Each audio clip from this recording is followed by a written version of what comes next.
Hello and welcome to Crouton Cracker Jacks. Today I'm going to show you how you can make your own bacon, egg, and cheese McMuffins the McDonald's way right at home. These sandwiches are great. You can make a whole bunch of them on the weekends, wrap them up in wax paper, throw them in the freezer, and then during the week whenever you want breakfast on the go, pop one in the microwave and you have breakfast ready to go without having to go through the drive-thru. These are the ingredients that you'll need.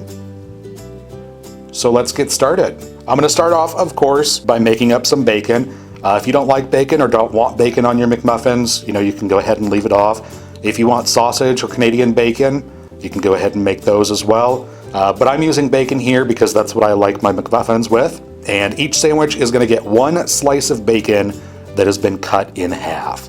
And then once those are done, go ahead and remove them from your griddle and let them drain completely on a paper towel. And next up, you want to go ahead and grill your English muffins. So I went ahead and cleaned off my cast iron griddle, and I'm going to put about a teaspoon of vegetable oil on there, as well as about a half a tablespoon of butter. And I'm just going to melt that butter in with the vegetable oil. The butter is what's going to give you flavor. The vegetable oil is going to prevent your butter from burning. But you just want to swirl that around on your griddle. And once the butter stops foaming, you know that your griddle is up to temperature. Now go ahead and take your English muffins that have already been split in half and place them cut side down. Now, one thing you will notice when you grill your English muffins is they will have a tendency to dome up, and the only part that will actually grill is the very edge. So I just like to take some small cans. They're heavy enough to weight the center of the English muffin, but they're not heavy enough to actually smush the English muffin. So that will give you enough weight in the center so that way they grill nice and evenly. And you just want to grill these for a few minutes until they are nicely golden brown. So go ahead and remove those off onto a plate. And again, clean your griddle, and then we can start working on the eggs. Now for the eggs. McDonald's uses egg rings for their eggs.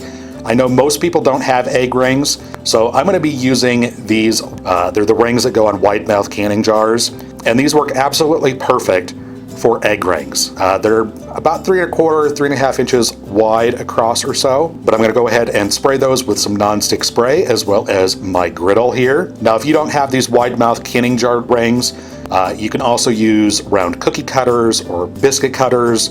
You used to be able to use tuna fish cans, however they don't have bottoms that you can cut off anymore. Pineapple tidbits still have bottoms that you can cut off, but the tops are kind of funky.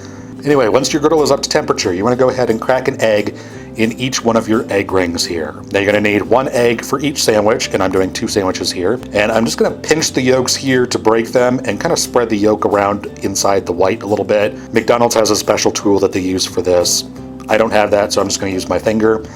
And I'm going to take a smaller cast iron pan. You can use whatever kind of cover that you have. And you want to cover that and then put in about 2 tablespoons of water, and you're going to baste these eggs. Basically what's happening is that steam is going to cook the top while the heat from the pan is going to cook the bottom. And after a couple minutes, you can go ahead and take that cover off, and you can see that these egg rings, makeshift egg rings, come off nice and clean. Go ahead and take them off. Be careful because they are hot, so use a pair of tongs. Now the centers of these eggs will not be completely set, so I'm going to go ahead and flip them and cook them for an additional 20 to 30 seconds just to make sure that everything is cooked all the way through. And then we can go ahead and assemble our sandwiches.